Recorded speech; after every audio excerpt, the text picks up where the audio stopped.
It seems like Nancy Pelosi is getting a little nutty in her old age. She just told a bunch of pro-Palestinian protesters to go back to China because that's where their headquarters is located. I guess she's saying that these people are being funded by the Chinese government. What a nutty conspiracy theory to just throw out. Uh, that's something like right-wingers would say about left-wing protesters, but, Zionists are actually right-wingers.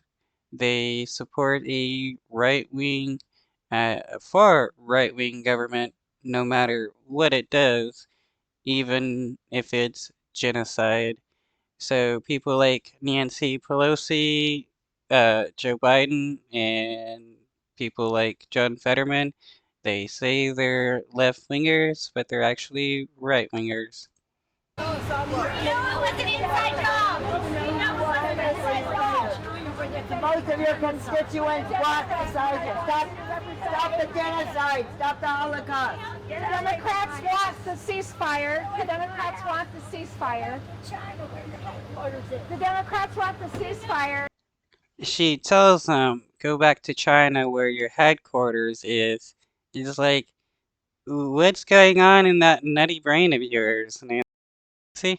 I have no connection with China. Wow, that is the morning buzz this morning. California Congresswoman Nancy Pelosi yelling at some protesters outside of her San Francisco home. She told the Code Pink protesters, quote, go back to China, where your headquarters is.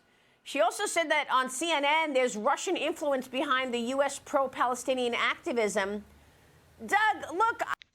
That's hilarious. She's saying that people who support the Palestinians and don't want to see them be genocided by the Israeli government is being influenced by Russia.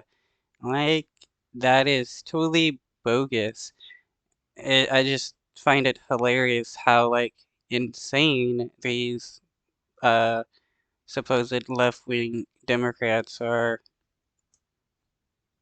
I don't doubt that these pro-Palestinian activists are originating or partly from China. We see that on TikTok. But isn't it interesting that Nancy Pelosi had to say, go back to China, she told the pro-Palestinian activists.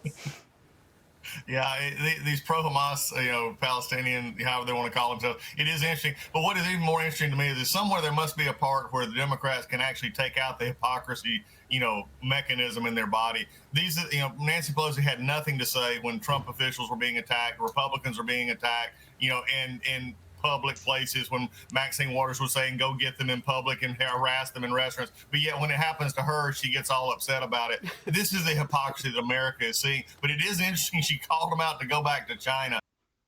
The hypocrisy that I'm seeing is how Nancy Pelosi is supposedly against the far right in the United States, while supports the far right of the Israeli government while they commit a genocide.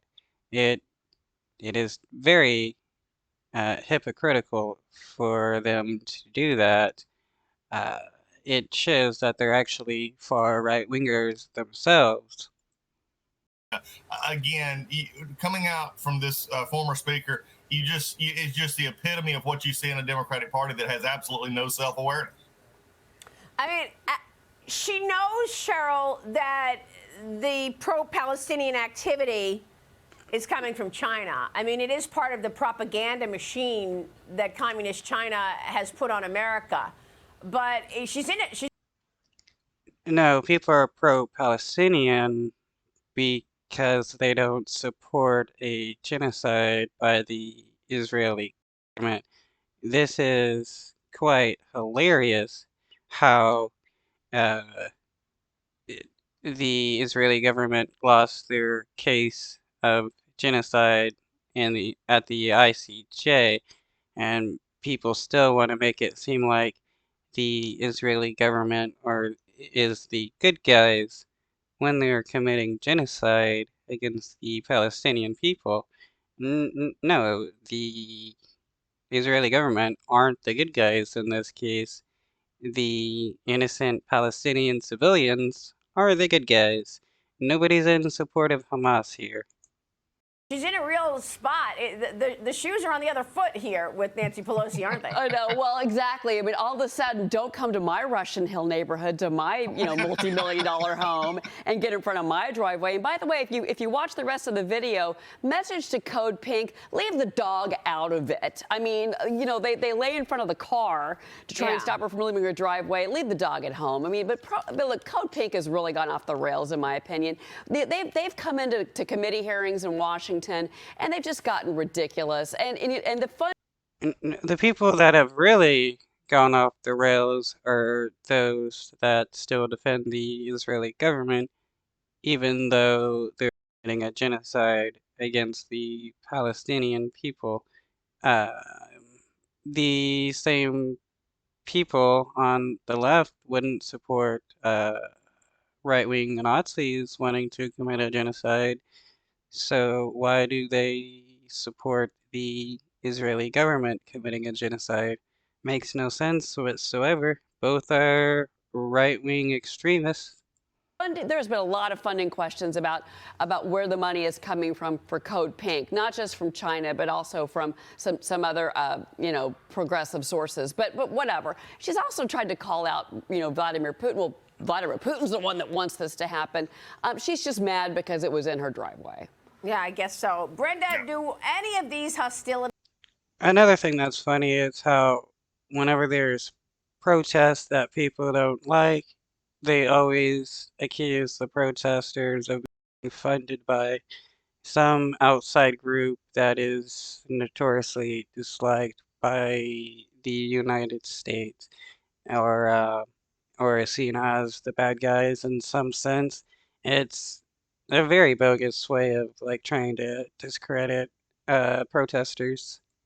Affect what you're looking at in business? Because I've been making the connection here that all these hostilities in the Red Sea, where you're seeing shippers get attacked by the Houthi rebels, that's going to lead right to inflation. They've got to go around the African Horn to go in a different route to make their deliveries. That's going to push up prices. And Yeah, prices are going to increase no matter what happens in any part of the world. Nothing could be happening in the world, and we're going to see inflation happening because of some reason whatsoever. I wonder if you think that's also going to be part of an reinflation story happening for